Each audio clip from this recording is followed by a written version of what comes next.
नमस्कार, अपना उत्तर प्रदेश देख रहे हैं आप। मैं हूं आपके साथ पूजा मोहन पांडे। खबरों की शुरुआत करते हुए सबसे पहले आपको बताएं, मुख्यमंत्री योगी आदित्यनाथ का कोरोना वायरस और टीकाकरण की स्थिति की समीक्षा करने के लिए प्रदेश भर में दौरा कर रहे हैं। सीएम योगी आज प्रदेश के 3 जिलों का दौरा करेंगे। इन 3 जिलों में गौतम बुद्ध नगर, मेरठ, गाजियाबाद शामिल हैं। सीएम आज सबसे पहले नोएडा जाएंगे, वैक्सीनेशन केंद्र का जायजा लेने वाले हैं, जनप्रतिनिधियों से बातचीत होगी। इसके बाद सीएम करीबन 2 बजे हेलीकॉप्टर से मेरठ पुलिस लाइन पहुंचने वाले हैं। वहां CM Covid integrated command centre का जायजा भी लेंगे और मेरठ मंडल के अधिकारियों के साथ बैठक करते नजर आएंगे। बैठक के बाद सीएम करीबन आधे घंटे तक स्थानीय भ्रमण भी करने वाले हैं। पिछले कुछ दौरों के दौरान भी सीएम का स्थानीय दौरा भी देखने को मिला था। वो तमाम ऐसे मरीजों के बीच गए जो कोविड से अपना इलाज करवा रहे हैं। कोविड सेंटर्स का रुख उन्होंने किया है। इसके बाद सीएम योगी 5 बजे पुलिस लाइन से गाजियाबाद के लिए प्रस्थान करेंगे। आपको बता दें कि सीएम योगी इससे पहले मुरादाबाद, बरेली, गोरखपुर, वाराणसी का भी दौरा कर चुके हैं। अभी हाल ही में सीएम योगी अलीगढ़ के एएमयू मेडिकल कॉलेज पहुंचे थे और एएमयू मेडिकल कॉलेज में 33 साल बाद कोई मुख्यमंत्री पहुंचा था और आज का ये दौरा भी ठीक उसी तरीके से बेहद खास।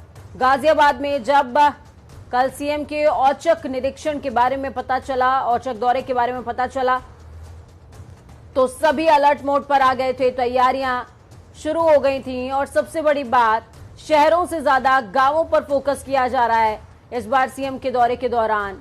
ये अहम चीज है जो देखने को मिल रही है, क्योंकि गांवों में जिस तरीके से कोरोना बढ़ा है उसको देखते हुए सीएम योगी आदित्यनाथ कहीं पर ढील नहीं देना चाहते हैं और ग्राउंड पर गांवों की स्थितियों का जायजा जरूर ले रहे हैं। वो जहां भी पहुंच रहे हैं गांवों का जायजा जरूर ले रहे हैं। तो कहीं ना कहीं अधिकारियों में इस बात का खौफ भी है कि सीएम गांवों का औचक निरीक्षण कर सकते हैं, दौरा कर सकते हैं। तो मुस्तैदी के साथ साफ सफाई और तमाम चीजें भी चल रही हैं। पर ज्यादा जानकारी के लिए हैदर अली हमारे साथ में जुड़ चुके हैं गाजियाबाद से। हैदर, क्या कुछ अपडेट है? सीएम कब तक पहुंच जाएंगे गाजियाबाद? का टाइम तो उनका इंतजार किया जा रहा है और कहीं ना कहीं जब यहाँ से जैसे गाजियाबाद में पता लगा के दौरा हो रहा है तो जहां प्रशासन के द्वारा जो अस्पताल थे, जिन अस्पतालों पर कार्रवाई की गई थी, उनमें कहीं ना कहीं हड़कंप का माहौल है और नगर निगम कल रात से ही सफाई व्यवस्था में जुटा हुआ है यहाँ पर, ताकि सीएम के आने के बाद कोई कमी देखने को न मिल जाए। और दूसरी बात यह है कि यहाँ पर जो सीएम का प्रस्तावित दौरा जो है, जो वो भ्रमण के लिए निकलेंगे, यहाँ पर अस्पतालों के अंदर सुबह से ही यहाँ मुहैया कराई जा रही है, सुविधा मुहैया कराई जा रही है। उसके लिए जो किल्लत हो रही थी उसको लेकर भी सबसे ज्यादा फोकस किया जा रहा है सरकार का। और कहीं ना कहीं ये देखने को मिल रहा है कि सीएम के आने पर ये ऐसा क्यों हो रहा है, इससे पहले ऐसा क्यों नहीं किया गया कि जो कालाबाजारी चल रही थी उस पर कार्रवाई तो की गई लेकिन पूरे तरीके से, पूर्ण तरीके से रोक नहीं लगाई गई। लेकिन इसके अलावा भी कहीं ना कहीं नगर निगम अपना पूरा काम कर रहा है। सफाई व्यवस्था को लेकर अपने चुस्त दुरुस्त है, रात से ही लगे हुए हैं सारे कर्मचारी जो पूरे रोड को लेकर अस्पतालों में सफाई व्यवस्था कर रहे हैं। इसके अलावा जो अस्पताल हैं, अस्पतालों के अंदर भी सैनिटाइजर किया जा रहा है और सारी जो सुविधा है यहाँ पर वो पूरी तरीके से की जा रही है। सोशल डिस्टेंसिंग का पालन किया जा रहा है और मास्क वगैरह के लिए भी चेकिंग चौराहे पर की जा रही है। ठीक है, तो हैदर, ये कहा जाए कि सीएम का ये जो दौरा है इसके बाद प्रशासनिक अमले में कहीं ना कहीं डर बैठा हुआ है कि कहीं औचक निरीक्षण के दौरान ना कोई खामी निकल जाती है और सीएम की तरफ से फटकार पड़ेगी। इस बात का डर है और उसकी वजह से स्थितियों में सुधार भी देखने को मिल रहा है ग्राउंड पर। जी बिल्कुल, ऐसा देखने को मिल रहा है कि जो गाजियाबाद के जिलाधिकारी हैं, जो क्वारंटाइन हैं, उनके अलावा जो इस टाइम जो चार्ज लिए हुए हैं वो पूरी रात भ्रमण पे थे। एडीएम है, एसडीएम है, एसएसपी है, वो जायजा ले रहे थे, मौका ले रहे थे, वो कोई कमी छोड़ना नहीं चाहते। उन्हें लगता है कि अगर कहीं ना कहीं सीएम के सामने कोई कमी दिखाई देती है तो बहुत बड़ा कार्रवाई हो सकती है। और इसके अलावा अस्पतालों के अंदर वो जा रहे हैं। कहीं ना कहीं जिन अस्पतालों में प्रशासन के द्वारा कार्रवाई की गई थी उनके अंदर सबसे ज्यादा भय का माहौल है कि कभी ऐसा ना हो कि सीएम जो है तो जिस पर कार्रवाई की गई अगर वहां भ्रमण पर चले गए तो बहुत ज्यादा दिक्कत हो जाएगी। ठीक है, सीएम का गाजियाबाद पहुंचने के बाद क्या कुछ कार्यक्रम रहेगा हैदर? कहाँ जाएंगे सबसे पहले? गाजियाबाद के अंदर, उसके बाद वो यहाँ सबसे पहले है ना पुलिस लाइन, गाजियाबाद में उनका हेलीपैड है, यहाँ आएंगे। यहाँ से आने के बाद सीधा वो जो जिला मुख्यालय है, डीएम का ऑफिस है, वहां जाएंगे। वहां जाकर वो जनप्रतिनिधियों से मीटिंग करेंगे। फिर 1 घंटे की मीटिंग के बाद उसके बाद कोविड हेल्प डेस्क का वो उद्घाटन करेंगे, वहां की जायजा लेंगे और वहां की कमियों को देखेंगे। जांचेंगे, परखेंगे, उसके बाद वो भ्रमण पे निकल जाएंगे। जिस भ्रमण में वो निकल रहे हैं वहां पर किसी भी अस्पताल में गाजियाबाद में वो जा सकते हैं, किसी भी अस्पताल का वो रुख कर सकते हैं। कोई भी ऐसा अस्पताल जिन्होंने डिसाइड नहीं करा जिसमें उन्हें जाना है, वो कहीं भी अपने ओर से कहीं भी जा सकते हैं। और उसके बाद वो जब वहां से आएंगे, आने के बाद वो सीधा यहाँ से सीआईएसएफ कैंप है इंदिरापुरम के अंदर, वहां पर रात को वहां पहुंचेंगे। उसके बाद वहां पर भी जनप्रतिनिधियों से और कोविड को लेकर और जो ब्लैक फंगस बीमारी चल रही है उसको लेकर भी सारे प्रशासन अधिकारियों से और डॉक्टरों से लेकर। ब्लैक फंगस का आपने जिक्र किया है हैदर, इस समय गाजियाबाद में कितने केसेस हैं ब्लैक फंगस के?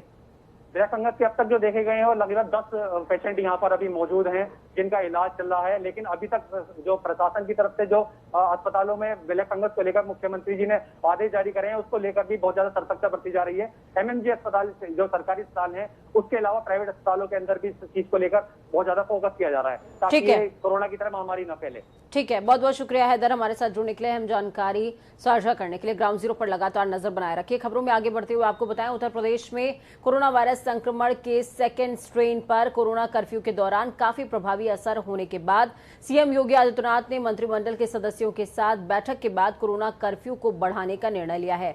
उत्तर प्रदेश में अब 24 मई की सुबह 7 बजे तक कोरोना कर्फ्यू लागू रहने वाला है। नियम तोड़ने वालों के खिलाफ कार्रवाई की जाएगी। आवश्यक सेवाओं को छूट मिलने वाली है। मुख्यमंत्री योगी आदित्यनाथ के सरकारी आवास पर संपूर्ण मंत्रिमंडल की बैठक में कैबिनेट मंत्रियों के साथ राज्य मंत्री, स्वतंत्र प्रभार तथा राज्य मंत्री भी शामिल हुए हैं। इसके साथ ही सरकार ने सभी पंजीकृत पटरी दुकानदारों को आर्थिक सहायता के तौर पर 1000 रुपए मासिक देने का ऐलान किया है। इन सभी को प्रदेश सरकार 3 महीने का राशन भी देने वाली है। कैबिनेट मीटिंग में यूपी ऑक्सीजन उत्पादन प्रोत्साहन योजना 2021 को भी मंजूरी मिली है।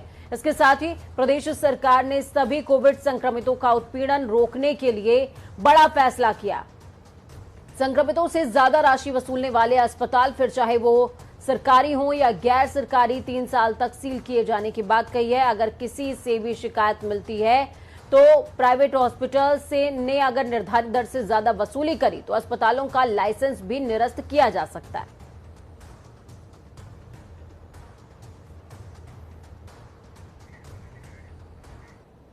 सूबे में कोरोना से निपटने के लिए तैयारियां तेज और सख्त कर दी गई हैं। अब कोरोना फ्रंट पर होगी नोडल अधिकारियों की टीम। जी हां, यूपी में फिर से नोडल अफसरों की नियुक्ति होगी। इसमें सीनियर और मिड लेवल के नोडल ऑफिसर्स की तैनातगी सुनिश्चित की जाएगी। इसी क्रम में 59 आईएएस अफसरों को 75 जिलों का चार्ज मिलने वाला है। सीनियर आईएएस को 2-2 जिले आवंटित होंगे जो कोरोना के मामलों की निगरानी के साथ ही तैयारियों पर भी निगाह बनाए रखेंगे।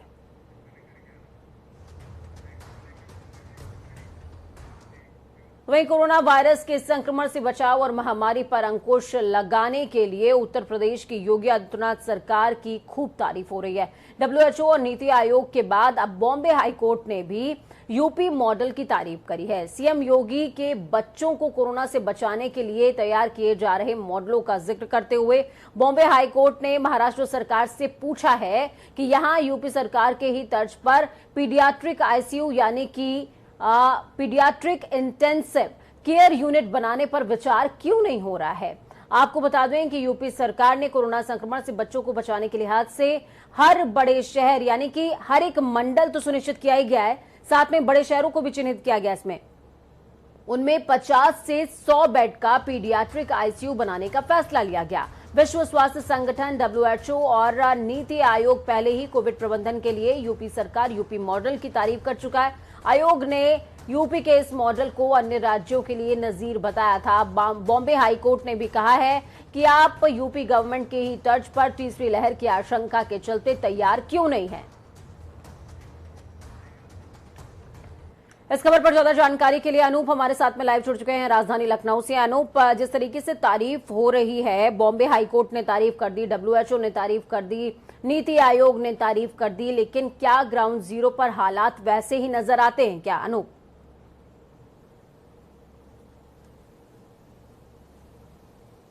गाड़ी से ऊपर किसी भी खड्डे पे जाती है, लेकिन आपने देखा होगा कि जिस तरीके से पंचायत चुनाव यानी 21 अप्रैल को जो पंचायत लास्ट के पंचायत चुनाव का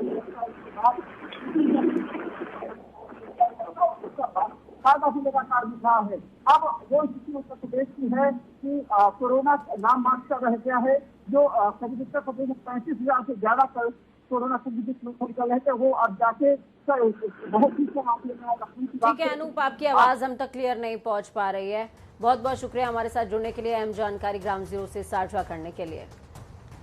तो आपको बता दें कि बॉम्बे हाई कोर्ट ने कहा है कि यूपी सरकार के ही तर्ज पर क्यों नहीं संभावित लहर की आशंका को देखते हुए पहले से ही तैयारी सुचारू की जा रही है। जब कहा जा रहा है कि तीसरी वेव बच्चों के लिए आक्रामक हो सकती है, तो क्यों नहीं सूबे के अंदर तैयारियां की जा रही है? क्या स्थितियां बिगड़ने का इंतजार हो रहा है?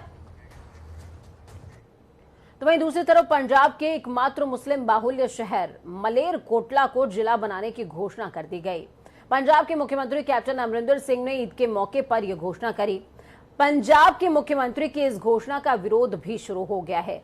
यूपी के मुख्यमंत्री योगी आदित्यनाथ ने कैप्टन के इस फैसले को कांग्रेस की विभाजनकारी नीति का परिचायक बताया है। ये खास रिपोर्ट देखिए।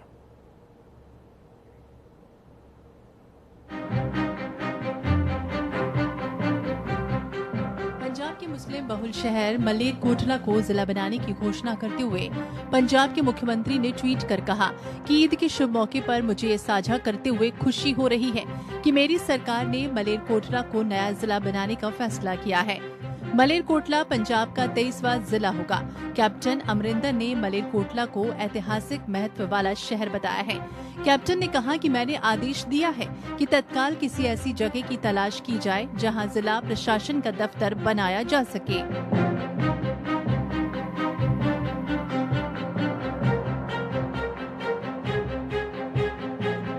कैप्टन अमरिंदर सिंह की इस घोषणा पर उत्तर प्रदेश के मुख्यमंत्री योगी आदित्यनाथ ने कड़ी आपत्ति जताई है।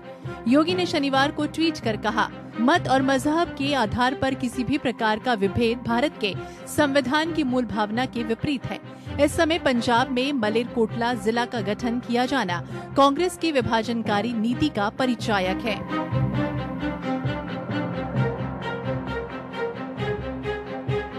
पंजाब के संगरूर जिला मुख्यालय से मलेरकोटला की दूरी 35 किलोमीटर है। कांग्रेस ने चुनाव के दौरान इस शहर को जिला बनाने का दावा भी किया था। मुख्यमंत्री अमरिंदर सिंह ने मलेरकोटला में 500 करोड़ रुपए खर्च करने की घोषणा की। इन पैसों से मेडिकल कॉलेज, एक महिला कॉलेज, एक नया बस स्टैंड और महिला पुलिस स्टेशन बनाने की घोषणा की गई। अब देखना ये होगा कि विरोध के स्वर उठने पर पंजाब सरकार के फैसले में कोई बदलाव आता है या फिर कैप्टन अमरिंदर अपने फैसले पर अडिग रहते हैं।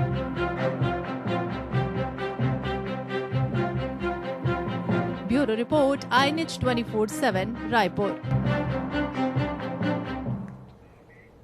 तो वहीं दूसरी तरफ वैश्विक महामारी कोरोना वायरस के संक्रमण ने प्रदेश भर में जहां अप्रैल के अंतिम हफ्ते तक जमकर कहर बरपाया, तो वहीं अब इसकी गति धीमी पड़ने लगी है। सीएम योगी आदित्यनाथ ने ट्रैक, टेस्ट और ट्रीट के फॉर्मूले का इस्तेमाल किया है। साथ ही कोरोना कर्फ्यू का बड़ा असर भी देखने को मिला। अब उत्तर प्रदेश में एक्टिव केसेस काफी नीचे जाते हुए नजर आ रहे हैं। प्रदेश में अब एक्टिव केसेस 1,77,643 हो गए हैं। बीते 24 घंटे के अंदर 12,547 लोग संक्रमित मिले। प्रदेश में बीते 24 घंटे में 281 लोगों की मौत हुई है। इसके साथ ही 28,404 लोग कोरोना संक्रमण से मुक्त भी हुए हैं।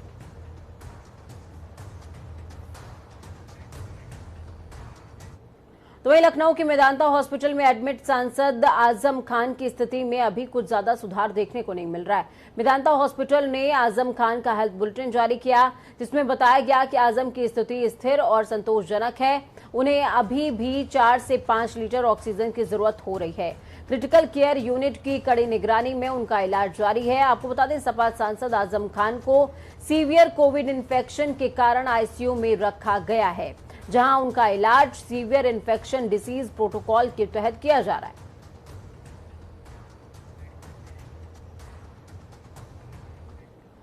सूबे में मासूमों के कोरोना की जद में आने का सिलसिला लगातार जारी है। मथुरा के शिशु गृह के बाद अब अगला मामला कुशीनगर से सामने आया। शनिवार को कोरोना वायरस से संक्रमित हुए लोगों की सूची में 1 से 9 साल के मासूम बच्चों की संख्या भी दर्ज की गई है। ये संख्या डरा रही है। 18 बच्चे कोरोना संक्रमित हुए हैं और इन बच्चों की संख्या जिले से कोरोना वायरस की जद में आए मासूमों की संख्या की लगभग 6% है। तो ये वो आपको रिपोर्ट भी हम दिखा रहे हैं जिसमें जिले का हाल का जिक्र है, जिसमें तमाम वो लोग जो संक्रमित हुए हैं उनकी संख्या का उल्लेख है। साथ में ये भी स्पेसिफिकली बताया गया है कि 1 से 9 साल के 18 बच्चे कोरोना संक्रमित हुए हैं। ये वाकई चिंताजनक विषय है। हालांकि योगी गवर्नमेंट पहले से ही तैयारियां ग्राउंड पर कर रही है, लेकिन सबसे बड़ी बात यह कि आखिरकार बच्चों को संक्रमण इतना ज्यादा हो कैसे रहा है। तो वहीं समाजवादी पार्टी के अध्यक्ष अखिलेश यादव ने एक बार फिर से कोरोना वायरस संक्रमण को लेकर योगी सरकार पर निशाना साधा। अखिलेश यादव ने कहा, ये सरकार जनता का सहारा बनने की बजाय उस पर बोझ बन गई है। अखिलेश ने अपने बयान में दावा किया है कि शहरों के बाद प्रदेश के गांवों में संक्रमण तेजी से फैलने लगा है और मौतों का कहर बरपा रहा है। शासन प्रशासन जानबूझकर या अनजाने में अनजान बनने की कोशिश कर रहा है। भाजपा सरकार और मुख्यमंत्री अपनी नाकामी छुपाने के लिए सफलता का झूठा ढिंढोरा पीट रहे हैं। अखिलेश ने कहा है कि गांवों में ताबड़तोड़ मौतों से दहशत व्याप्त है और मुख्यमंत्री के बनाए गए प्रभारी मंत्री भी लापता नजर आ रहे हैं। ग्राउंड पर कोई दिखता ही नहीं है।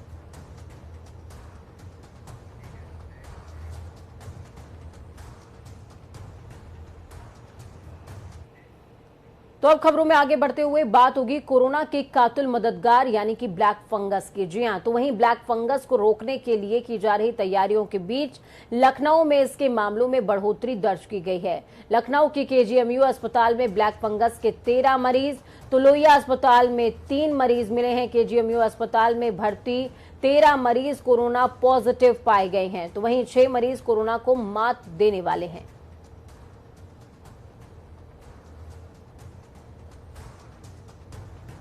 राजधानी में ब्लैक फंगस का कहर देखने को मिल रहा है। मरीजों की संख्या 16 पहुंच चुकी है। इनमें से कई ऐसे मरीज हैं जो KGMU king George medical university में भर्ती हैं, जहां पर इलाज उनका चल रहा है। किंग जॉर्ज मेडिकल यूनिवर्सिटी को लेकर के एक कल आदेश भी मुख्यमंत्री की तरफ से दिया गया था कि यहां जितने भी मरीज भर्ती हैं ब्लैक फंगस की, उनकी विशेष देखरेख की जाए।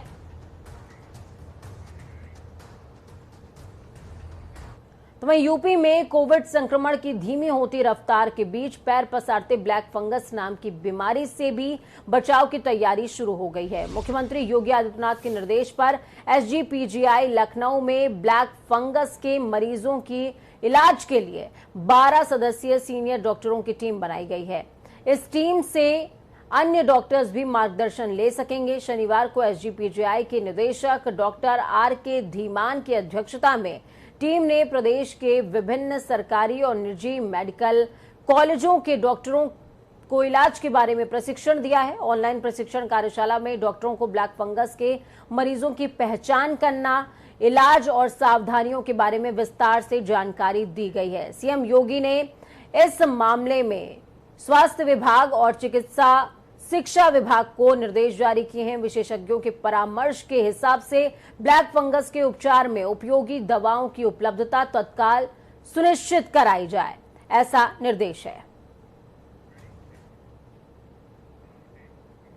तो खबरों में आगे बढ़ते हैं और आपको बताएंगे कि किस तरीके से इस समय नदियों में खौफ तैर रहा है। उत्तर प्रदेश के जिलों में गंगा नदी में मिल रहे शवों को प्रशासन ने गंभीरता से लिया। इसके तहत अधिकारियों ने गंगा नदी का टीम के साथ नाव पर निरीक्षण किया है। इस दौरान अधिकारियों ने जानकारी दी है कि अब शमशान घाट के अलावा गंगा के किनारे शवों को दफनाया या जलाना लोगों के लिए महंगा पड़ सकता है, क्योंकि अब बिठूर से लेकर गंगा बैराज तक एसडीआरएफ की 15 सदस्यीय टीम निगरानी करेगी। ये जानकारी डीसीपी संजीव त्यागी ने बिठूर में गंगा नदी के निरीक्षण के बाद दी है। आपको बता दें कि काफी समय से गंगा में जगह जगह शवों के उतराने की घटना सामने आई थी, फेंके जाने की घटना सामने आ रही थी और संज्ञान इस पर लिया गया है, जिसको देखते हुए प्रशासन ने निगरानी के लिए टीमें गठित कर दी हैं। तस्वीरें आपको दिखा रहे हैं, ये कानपुर की तस्वीरें हैं जहां पर एसडीआरएफ की टीम को तैनात किया गया है और एसडीआरएफ की टीम मुस्तैद भी नजर आ रही है।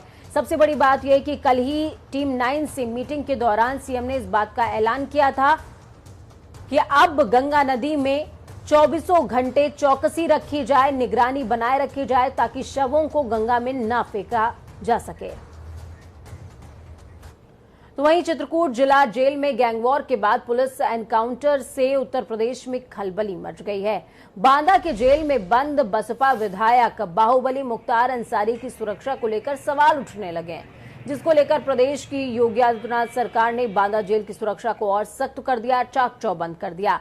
अभी तक यहां पर खाली पड़े जेल अधीक्षक के पद पर भी अधिकारी को तैनात किया गया है। उन्नाव जेल के अधीक्षक AK सिंह को बांदा जेल का अधीक्षक नियुक्त किया गया है। आपको बता दें कि मुख्तार अंसारी और बांदा जिला जेल की सुरक्षा को देखते हुए ये अहम तैनातगी हुई है। बांदा में अभी तक जेलर के पास ही जेल अधीक्षक का भी चार्ज था। शुक्रवार को चित्रकूट में जो घटना हुई, जेल में गैंगवॉर के बाद प्रदेश की सभी जेलों के साथ ही बांदा में भी सुरक्षा काफी सख्त कर दी गई है।